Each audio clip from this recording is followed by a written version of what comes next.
अस्सलाम वालेकुम viewers, welcome back to my YouTube channel daily tips with Asma.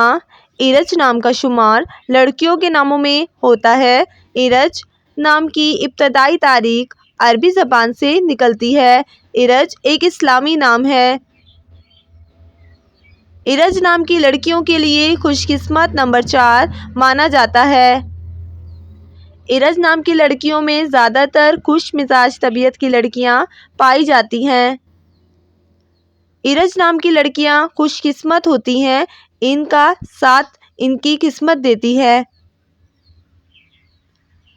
इरज नाम की लड़कियों के लिए खुशकिस्मत दिनों में मंगल और जुमेरात का दिन शामिल है।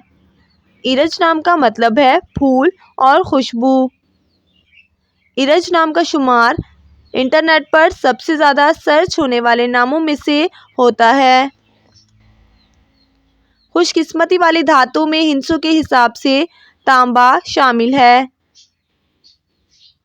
इरज नाम के अफराद के लिए मुआफिक रंगों में हल्का सब्ज, बनफशी और सुर्ख रंग शामिल है।